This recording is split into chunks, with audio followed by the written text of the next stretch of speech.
Now as per law there certain committees to be constituted. ठीक है, अब वो कौन कौन सी कमेटीज़ हैं आपको पता है। हमारे लॉ में 3 टाइप्स की बेसिक कमेटीज़ हैं, audit committee, NRC and SRC.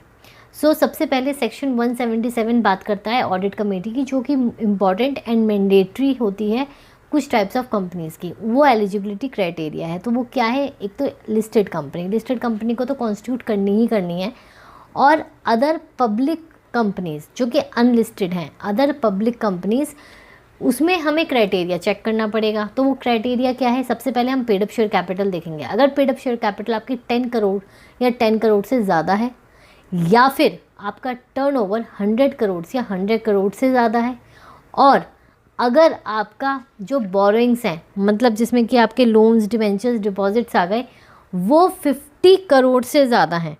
50 crore हैं तो चलेगा, बट अगर उससे ज़्यादा है तो you have to fulfil the requirement of section 177, that is to constitute audit committee.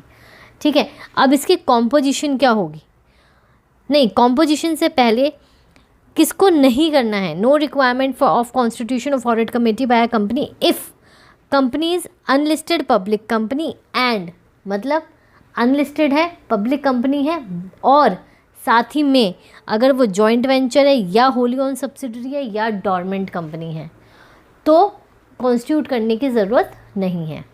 फिर इसकी कॉम्पोजिशन अगर हम देखें तो कॉम्पोजिशन क्या है, number of directors more than 3 और एटलीस्ट 3 और मोर देन 3। ठीक है, जिसमें कि मेजॉरिटी जो डायरेक्टर्स हैं वो आपके इंडिपेंडेंट डायरेक्टर्स होने चाहिए। who have the ability to read and understand financial statements।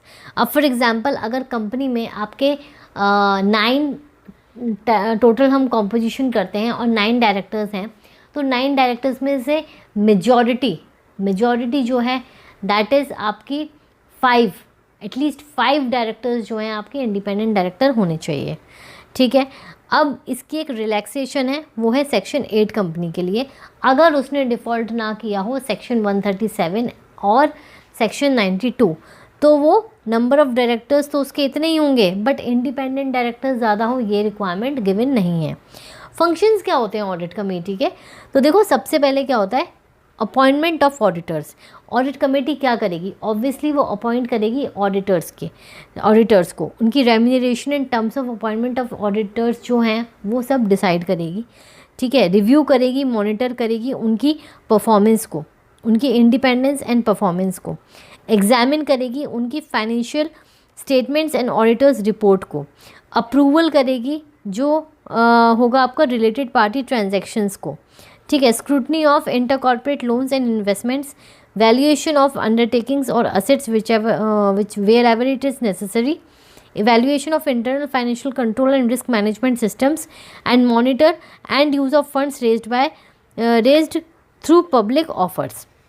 ये सारा काम रहेगा एक ऑडिट कमेटी का। ठीक है, रिव्यू करना, मॉनिटर करना, ऑडिट रिपोर्ट जो दी है उसको रिव्यू करना। तो ऑडिट कमेटी का बेसिक जो काम होता है ना, एक अलग तरीके से कर दिया जाता, ताकि और जो इंटरनल काम चल रहे हैं कंपनी में वो उसमें कियोस ना हो, इसलिए एक इंडिपेंडेंट ऑडिट कमेटी हम बना देते हैं जिसका सिर्फ काम ये होता है हमें डिस्क्लोजर, जो ऑडिट कमेटी की कॉम्पोजिशन है, जो मैंने अभी आपको बताया, more than 3 directors and all, ये जो कॉम्पोजिशन फाइनल होगी ना, जो बनेगी, वो हमें डिस्क्लोज करनी है इन बोर्ड रिपोर्ट। ठीक है, और अगर ऑडिट कमेटी की जो रिकमेंडेशंस हैं, अगर वो एक्सेप्ट नहीं करता है बोर्ड, क्योंकि रिकमेंड करेगा बोर्ड का जो रिकमेंडेशंस हैं ऑडिट कमेटी की, ऑडिट कमेटी रिकमेंड करेगी ना बोर्ड को कि आप ऐसे कर लो, ऐसे कर लो। अगर वो एक्सेप्ट नहीं करता है बोर्ड, तो भी अपने बोर्ड रिपोर्ट में उसको मेंशन करेगी विद रीजंस। ठीक है, नाउ आपकी सेकंड आती है nomination and remuneration committee. Nomination remuneration committee से हमें समझ में आता है कि ये बात हो रही है हमारी डायरेक्टर्स की।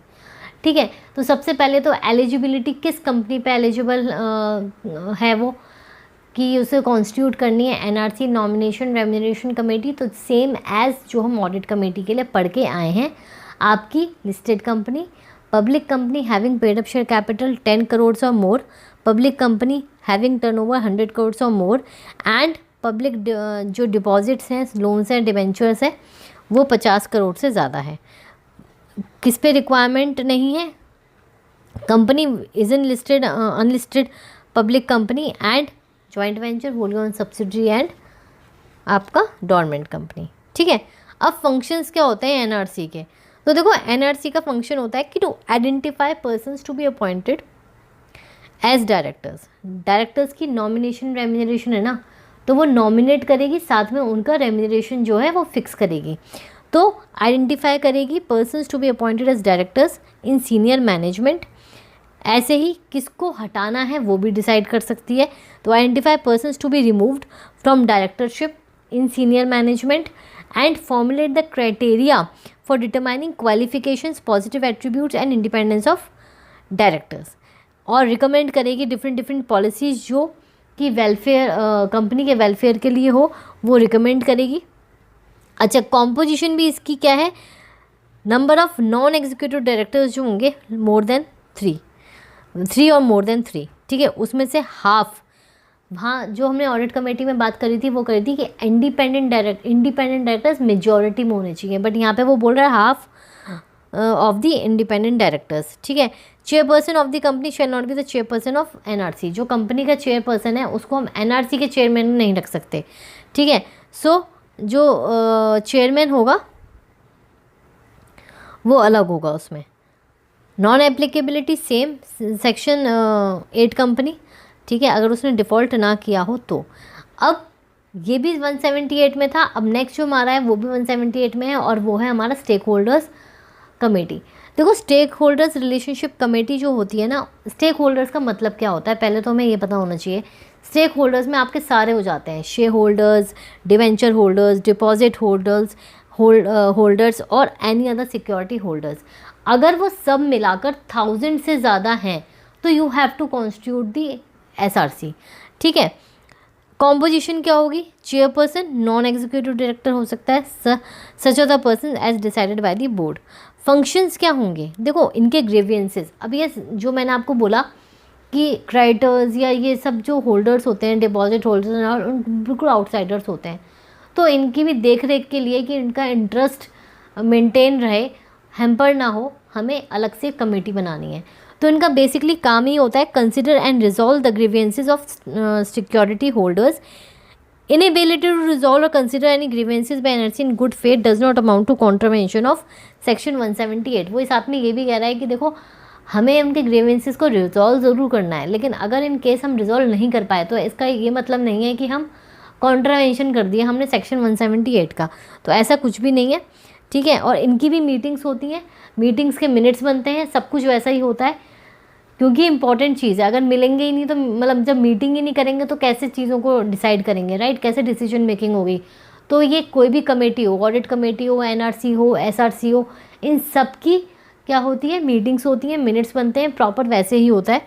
और ऐसा कोई फिक्स्ड वो नहीं है कि इतनी होनी चाहिए, बट आप अपने हिसाब से कर लो अटेंड, मतलब होल्ड कर लो। ठीक है, तो ये था आपका सेक्शन 177 एंड 178। 178 में ये भी बोला गया है कि अगर आप कॉन्ट्रावेंशन करते हो 177 का या 178 का, तो पेनल्टी है कंपनी पे 5 लाख और ऑफिसर जो डिफ़ॉल्ट में है उस पर 1 लाख। ठीक है,